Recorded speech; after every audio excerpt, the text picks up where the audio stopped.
కావాలనే మీ కలను నెరవేర్చుకోండి. సంప్రదించండి హెగ్డే ఫెర్టిలిటీ, హైదరాబాద్, తెలంగాణ. అసలు అమ్మ మీరు ఏమవ్వాలని కోరుకున్నారు? అంటే యాక్టరా, లేకపోతే బిజినెస్ మ్యానా, లేకపోతే పొలిటీషియనా, ఏమవ్వాలని మీరు కోరుకున్నారు? ఆవిడ మా నాన్నగారేమో నన్ను ఇంజనీరింగ్ చేయాలని చెప్పి ఆయన ఫీలింగ్ మొదటి నుంచి.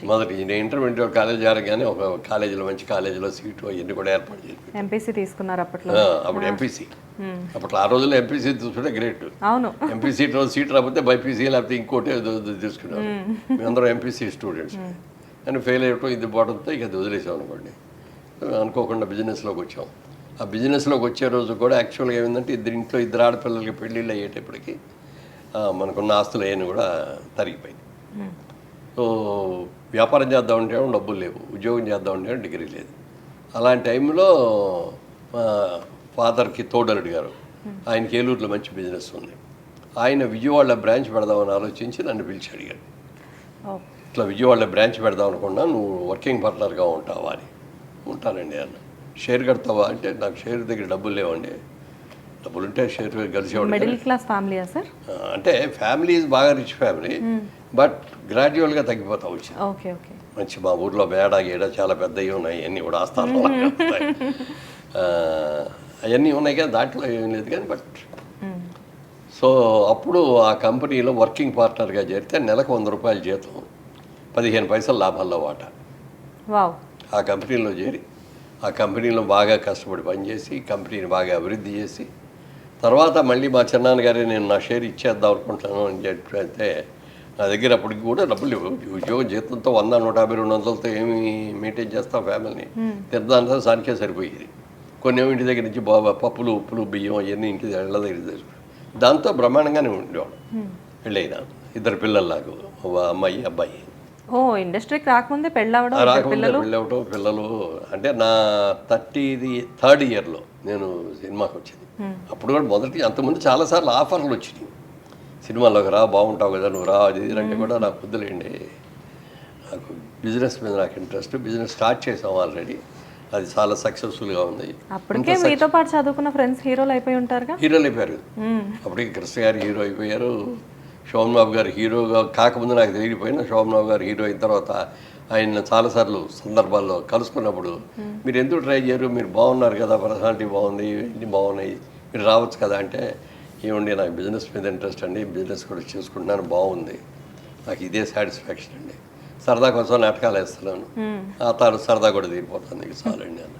అది అనుకోకుండా డైరెక్ట్గా హీరో వచ్చింది. అట్లూరు పూర్ణచంద్రరావు గారు అని ఆయన ప్రొడ్యూసరు, ఆయన జగమే మాయ అనే సినిమా తీసి దాంట్లో డైరెక్ట్గా హీరో ఇచ్చారు. అసలు కంప్లీట్గా బిజినెస్ మ్యాన్గా ఉన్న మీరు, అంటే అప్పటికి ఆల్రెడీ బిజినెస్ చిన్నదో పెద్దదో మొదలు పెట్టేశారు, మొదలుపెట్టి ఫ్యామిలీ లైఫ్ లీడ్ చేస్తున్నారు, అంతా బాగానే ఉంది. సడన్గా హీరో ఎంట్రీ. అదే అది అనుకోకుండా వచ్చింది అనమాట. వచ్చినప్పుడు అప్పుడు ఆలోచిస్తే ఏం చేయాలి, ఇది ఇప్పుడు మన బిజినెస్ బ్రహ్మాండంగా జరుగుతుంది, ఇది కంటిన్యూ చేయాలా లేకపోతే ఇందులోకి వెళ్ళాలా అని ఆలోచిస్తే ఫాదర్ కూడా ఏమన్నారంటే, ఎందుకు నా బిజినెస్ బాగుంది, శుభ్రంగా ఉంది, చేసుకోక మళ్ళీ ఇప్పుడు సినిమాలు కావాలి, మళ్ళీ కూడా ఏంటి. అప్పట్లో అంత ఎంకరేజ్మెంట్ ఉండేది కాదు కూడా, అంటే సినిమాల్లోకి వెళ్తే చెడిపోతారు అది అనేటటువంటిది బాగా ఎక్కువ ఉండేది. అంటే రకరకాల అలవాట్లు అవుతాయి, అది అవుతాయి అని. తర్వాత ఫ్రెండ్స్ కానీ మా మదర్ కానీ వైఫ్ మేమందరం డిస్కషన్లో కూర్చుంటే ఏం చేద్దామని, అంటే మార్నింగ్ నుంచి ఈవినింగ్ లోపల డెసిషన్ చెప్పేయాలి, బయలుదేరిపోవాలి కూడా, అంత సిచ్యువేషన్. సరే అప్పుడు అందరూ కలిసి మా మిస్సెస్ కూడా అదే అంది, మీరు ట్రై చేస్తే వచ్చింది కాదు, దాని అంతటికి అది వచ్చింది, డైరెక్ట్ హీరో వచ్చింది, ఎందుకు వచ్చిందో తెలియదు, మీరు యాక్సెప్ట్ చేయండి, చేసేసి వచ్చేయండి, షూటింగ్ అయిపోగానే మళ్ళీ బెదవాడ వచ్చేసేయాలి, బిజినెస్లో చూసుకుంటూ ఉండాలి తప్ప మెడ్రాస్లో ఉంటాం, లేకపోతే ఆఫీసుల దగ్గరికి వెళ్ళి ఇవ్వండి నా ఫోటోలన్నీ ఫలసులు హీరో చేశానండి, మీ దగ్గర క్యారెక్టర్ ఉండని ఎవరిని అడగకూడదు, అది మా పెట్టిన కండిషన్. మా మదర్కి చాలా హ్యాపీగా ఫీల్ అయ్యారు, ఎందుకంటే మా అబ్బాయి సినిమా హీరో అవుతాడు అది అని. ఏ మదర్కైనా నలుగురు చూస్తున్నారు మెచ్చుకుంటున్నారు అంటే గర్వమే కదా. అవును, అంటే మా మదర్ కూడా వాళ్ళ ఫ్యామిలీ బాగా రిచ్ ఫ్యామిలీ. తాతగారు వాళ్ళందరూ గుంటూరులో ఆ రోజుల్లో వాళ్ళకి బస్సులు, షాప్స్, ఇవన్నీ చాలా బిజినెస్లు ఉండేవి ఆయన. సో ఆవిడ నుంచి మొదటి నుంచి కూడా ఒక పెద్ద కుటుంబం నుంచి వచ్చారనే ఒక దర్జా, ఆ రాజకీయం ఉండేది. వాళ్ళ సిస్టర్స్ 5 సిస్టర్స్, 5లో పెద్ద ఆవిడ మా మదర్, ఇంకో 3 బ్రదర్స్ ఉన్నారు, 8 మంది ఫ్యామిలీ అండి. 8 మందిలో మొత్తం అంతరికి రెగ్యులేటర్ ఎవరంటే మా అమ్మాయి. ఆహా. అమ్మగారు ఏది చెప్తే మిగిలిన వాళ్ళందరూ కూడా తూచా తప్పకుండా పాటిస్తారు. అందుకని ఏదైనా వచ్చినా కూడా ఆ పెద్ద అక్కని అడుగుదాం, అక్కని అడుగుదాం. అంటే ఆ రోజుల్లోనే ఆవిడ డెసిషన్ మేకింగ్ అనేది అంత పర్ఫెక్ట్ గా ఉండేది అనుకుంటా. ఇక ఆవిడ ఏదన్నా ఒక మాట అంది అంటే 5 సిస్టర్స్ కానీ 3 బ్రదర్స్ కానీ అందరూ ఎనానిమస్గా దాన్ని ఫాలో అయిపోయాం. అక్కయ్య చెప్పింది, పెద్ద అక్కయ్య చెప్పింది, మనం చేయాలి అంతే. అట్లా ఒక కమాండర్ ఇన్ చీఫ్ లాగా ఉండేది. దాన్ని తగ్గట్టు ఇంట్లో చూస్తే మా ఊరిలో ఇల్లు కూడా పెద్ద బేడా గేడ వ్యవహారం. అందుకని అందరూ కూడా ఆవిడ్ని మేడలో అమ్మ అని పిలిచేవారు. సో అందుకని కొంచెం ఆ దర్పం అవన్నీ, ఆ రాజ్యసం ఆటోమేటిక్ గా ఉంటాయి కదా. కానీ ఇండస్ట్రీని మీరు వద్దనుకున్నా కానీ ఇండస్ట్రీ మిమ్మల్ని కావాలనుకొని పిలుచుకుంది. కానీ మురళీమోహన్ గారికి ఇండస్ట్రీ అంటే ఎక్కువ ఇష్టమా, బిజినెస్ మ్యాన్ గా ఉండడం ఎక్కువ ఇష్టమా?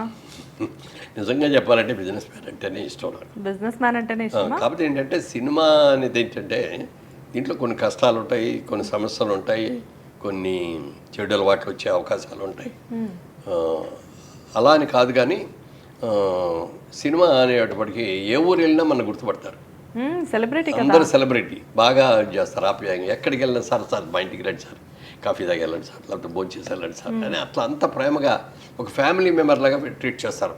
ఎందుకంటే సినిమాలో చూస్తూ ఉంటారు, రోజు చూస్తూ ఉంటారు.